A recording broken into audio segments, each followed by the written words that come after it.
Hey, what's up, everybody? It's Austin, aka Try Something. Today I'm going to talk a little bit about what I've done in the past and one of the triathlons that usually stands out in people's mind, Escape from Alcatraz. That's right, baby. That's what I said. Escape from Alcatraz. It's 1.5 mile swim, 18-mile bike, and then an 8-mile run. Usually there's a lot of people pushing you from behind, almost like you're going to be pushed off the boat, but you want to stay back until you're ready to dedicate that dive to cross the timing strip, because that's when your timing starts. So you don't want to walk across and then be stuck on the edge for 30 seconds waiting for something to open up. So I'd find a spot, sort of close to the back even, where you're going to have some time to jump in at your own pace, and you're not going to have anyone pushing you from behind, because it sort of adds to the anxiety of racing, and that's not a good thing. Of course, you want to have a little bit of anxiety, but there's a limit. You don't want any excess. So once you jump into the water, I did the swim 2 times before I actually did Alcatraz, which was a major help. Reasons being, you sort of get a feel for the current. Everybody talks about, the current. It seems like, there's a lot of different information out there, and not everybody agrees with, the route to swim it. So you jump into the water, and you're swimming towards San Francisco Peninsula. From the island. Say the island's right here, and the peninsula is right here. Some people will swim this way. Some people will swim this way, almost like a circle. Or some people will try to swim straight there. Now, if the current's going this way, then you're going to want to swim into the current, almost into the current. And then once it gets closer, it's going to pull you back out, and you can sort of shoot right into the peninsula. What you can do to make a big mistake is you can sort of just try to shoot directly for it. That's not, an efficient tactic. Obviously, neither would swimming with the current and it taking you way off course. It sort of sucks to do that, to go along that route, like I did my first time, and sort of have to fight it, and then you end up doing this circle, but it's fighting you the whole way, and especially once you get so close, there's no break, because you're basically head on with it, and that's going to take you 20 minutes, like it did Andy Potts, which is amazing, or it's going to take you 30 minutes like it should have taken me, or it's going to take you 40 minutes like it did, but it could take up to 50 minutes, 60 minutes if you really haven't trained intensively for it. It's important that you make it there safe. And, I would definitely recommend to do at least one swim with, a dolphin club that's right there on the peninsula. And I know there's Swim Art, and maybe there's a few others that have lifeguards that watch you, and they do it early in the morning. So there's not a big current in either direction, but it does still apply to the day of the competition, except the day of the competition starts a little bit later than you can do with shoes. You got to set up a little transition area that, they call it your swim bag. You set up before the race, usually the day before, and they usually bring your swim gear and drop it off in a particular area, which is a few hundred yards away from when you get out of the water. You get out of the water, you run up those steps, you go to this gated off area, you run to where your bag is. You should know where your bag is. You should always scope that out before the competition starts. And you run to your bag, take off your wetsuit really fast as you can. Make sure you're lubed up around the ankles. That's one thing that I find out slows me down, that it took me quite a few competitions to really pick up on, make sure that I did it every time, because it really saves you probably some crucial seconds, or what might be crucial if you're pretty competitive. But if you want to actually waste some time but potentially make it up, have the shoes. I didn't personally have any shoes. I decided to run barefoot the whole way. being conscious of, my feet are going to be numb. Watch out for rocks. Don't jam my toe on the steps or running off curbs or anything like that. You make it to transition. Transitions really well laid out. There's going to be a lot of different bikes, but there's a lot of space. Your number's already assigned, which is sort of a nice thing. But if you're an early bird like me, you like to get there before anyone else and claim your spot. Then being designated an area sometimes is less of a benefit. But the bike, I have to say, is probably the toughest bike leg in an Olympic distance or almost Olympic distance that I've ever done. You grab your bike and you start, you go over to the mount area. You mount your bike, you start to ride off. People start to feel like, oh man, I'm out of the swim, thank God, the torture's over. It's not. You got to make sure you hold back, that first flat in the race. You don't want to go out too hard and then you start to hit the big hills and then you bonk, or you get a cramp, or something happens. Your body knows. You can know your perceived exertion, and I wouldn't exceed probably 7, maybe 8, depending on what your perceived exertion rate, how you think of it and how you apply that to how you're doing. But the hills are brutal, and the steepest part isn't actually until the way back. You're going to go to the right of Ocean Beach, and you're going to go up towards the Cliff House, and you're going to take a little left, and then your first right. Right after that first right, after you take a left, after you reach the top of the hill after the Cliff House, there's a really steep incline. I forget what the exact grade is, but just make sure that you're in your lowest gear and you have that in mind.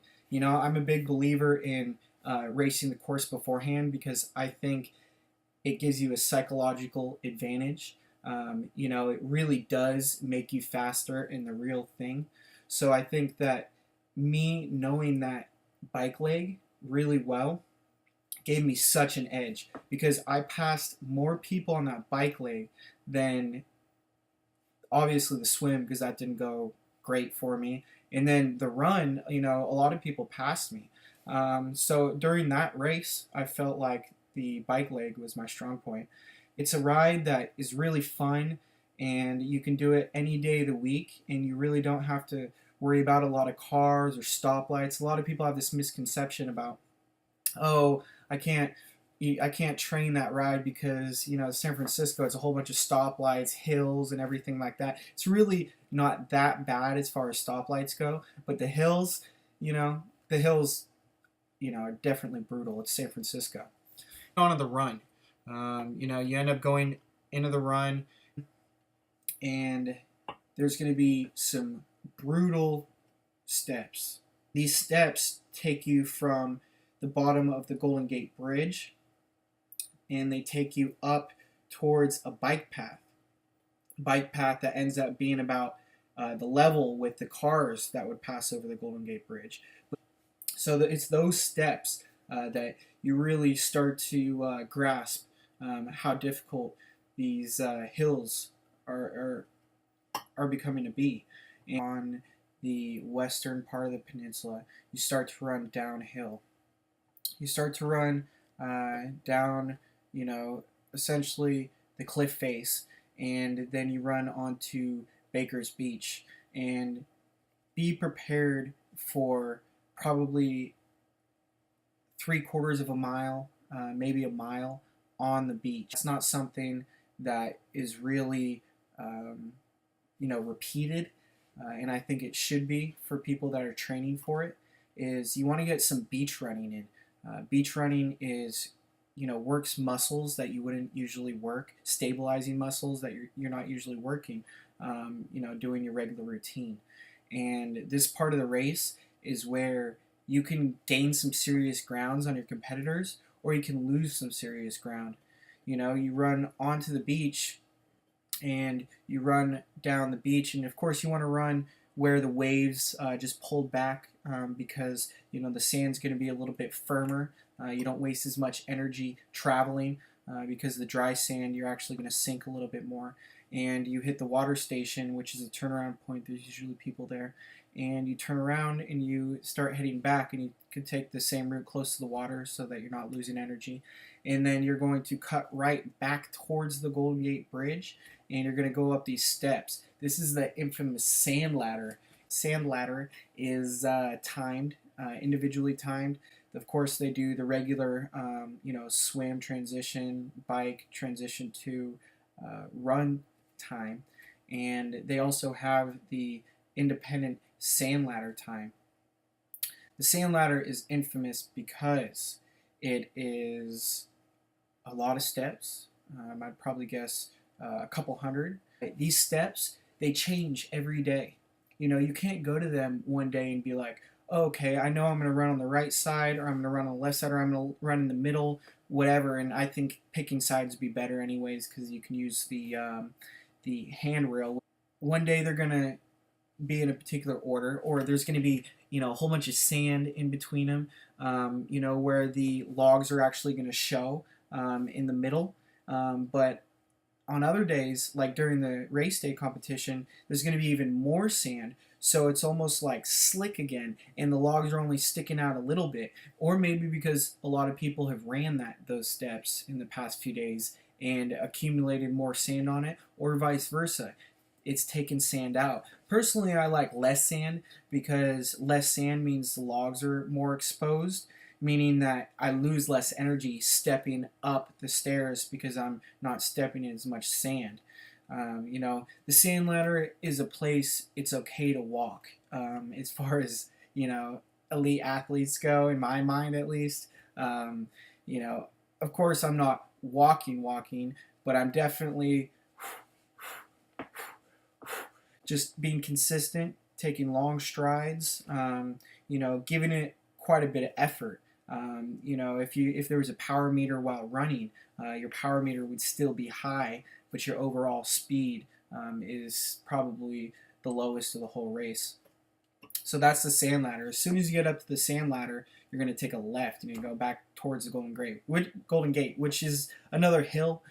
Just know that the San Francisco is a big hill. There's a little bit of flat, and then you're either going up or you're either going down. A lot of people are running up hills and running flats during training sessions, but one thing that's definitely underrated is running downhill. Running downhill is easily learned, and it can be done safely. That's a whole nother subject on its own. So this is a picture of the ferry, which you will be jumping off one day, and you're going to swim down and then close to land and then hit the beach as soon as possible. This little elevation chart. Climb a total of 1,200 feet. It is the nicest triathlon beginning I've ever had, and I'm sure it's probably the nicest triathlon beginning most of the people in their life will ever have doing a triathlon. The water is sub 55 degrees Fahrenheit. Makes your feet numb, makes your head numb, makes your hands numb. Something to expect. And other people say that the waters are shark infested. Yes, there are sharks in San Francisco Bay, but we got to get over it. There was an instant where someone got attacked by a sea lion. So it does happen, and yes, shark attacks do happen, but is it something to worry about? No. If it does come to your mind, which it's coming in my mind, I'm sure it's coming in a lot of other people's mind while they're in the water, what you need to easily do is just bring in a good thought, a good success that you had in the past. All right, everybody, that's it.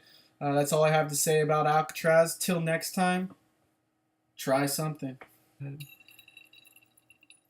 Yeah.